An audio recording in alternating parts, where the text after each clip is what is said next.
سلام به همگی، خیلی خوش اومدید. امروز قراره با هم وارد دنیای شگفت‌انگیز کانتورینگ صورت بشیم. یه تکنیک آرایشی فوق‌العاده که بهتون اجازه میده ویژگی‌های صورتتون رو بدون نیاز به هیچ عمل جراحی تغییر بدید و زیباتر کنید. خب، سوال اصلی همینه. اگه جوابتون به این سوال بله هست، پس جای درستی اومدید. کانتورینگ دقیقاً همین کارو میکنه. یعنی با یه جور خطای دید هوشمندانه فرم صورت شما رو به اون چیزی که دوست دارید نزدیک‌تر میکنه. بله، درست شنیدید. مجسمه سازی. کانتورینگ واقعاً هنر بازی با توهمات بصریه. این تکنیک که یه زمانی راز گریمورهای حرفه‌ای هالیوود بود، حالا دیگه به لطف محصولات جدید و کلی آموزش در دسترس همه ماست. ببینید، یه نکته خیلی مهم هست.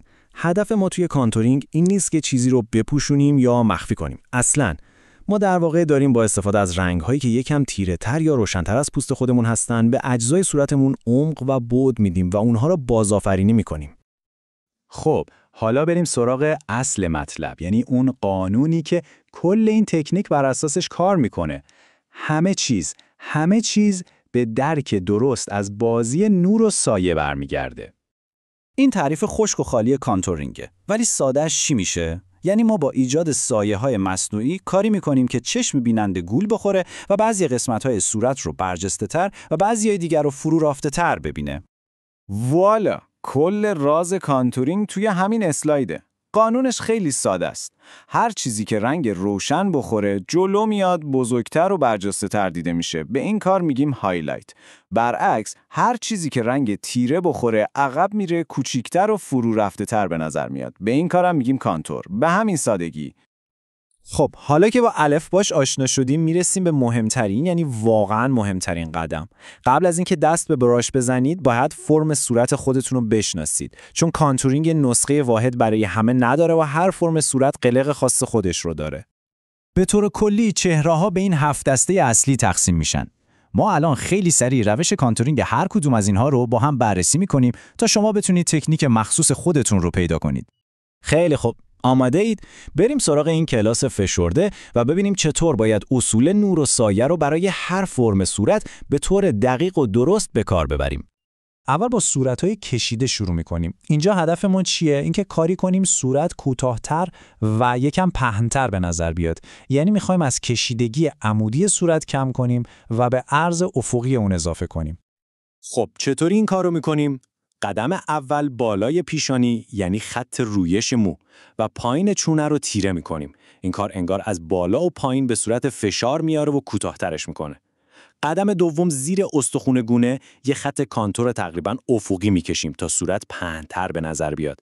یه نکته حیاتی، یادتون باشه به هیچ وجه شقیقه‌ها رو تیره نکنید، چون این کار صورت رو از قبل هم کشیده‌تر نشون میده.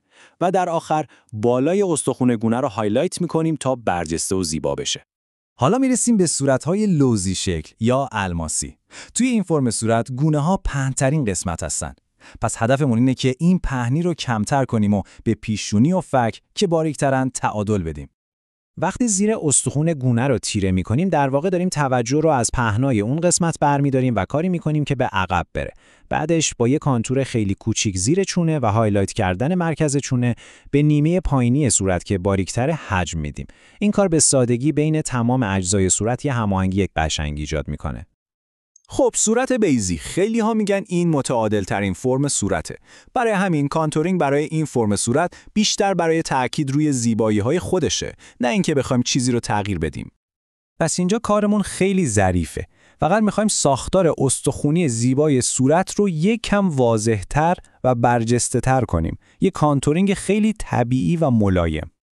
و اما صورت‌های گرد. این صورت‌ها معمولاً زاویه‌های تیز و مشخصی ندارن. پس هدف ما دقیقاً همینه. ایجاد زاویه و کشیدگی. می‌خوایم کاری کنیم که صورت باریکتر و بلندتر به نظر بیاد. با تیره کردن شقیقه‌ها و کناره‌های صورت و کشیدن یه خط کانتور تیز و شیبدار زیر گونه‌ها، صورت رو لاغرتر و زاویه‌دارتر نشون میدیم. هایلایت کردن خط مرکزی صورت، یعنی پیشونی و بینی و چونه هم به این کشیدگی کمک میکنه.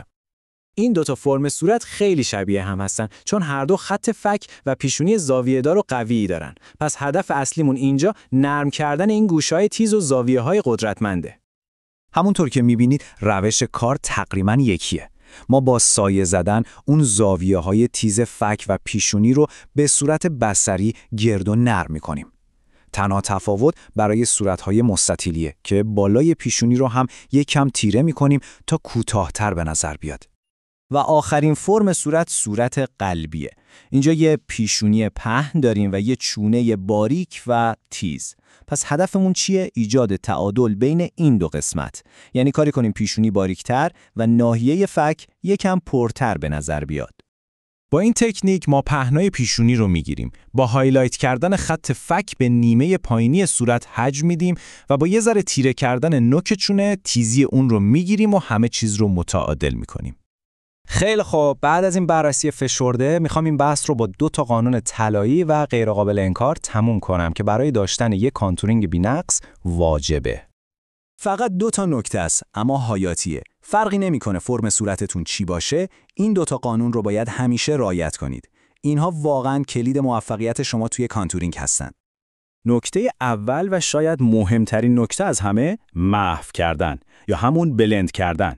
اگه خط کانتور و هایلایت شما دیده بشه، یعنی کل کارتون خراب شده. باید انقدر این مرزها رو محو کنید که انگار سایه طبیعی خود صورته، نه یه خط آرایشی.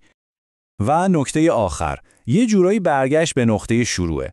هر وقت هر جا شک کردید که کجا رو تیره کنید و کجا رو روشن، فقط همین یه جمله رو به خودتون یادآوری کنید. این قانون تمام چیزیه که برای شروع به تجربه کردن و پیدا کردن بهترین روش برای صورت خودتون نیاز دارید. حالا شما دانش اصلی رو دارید.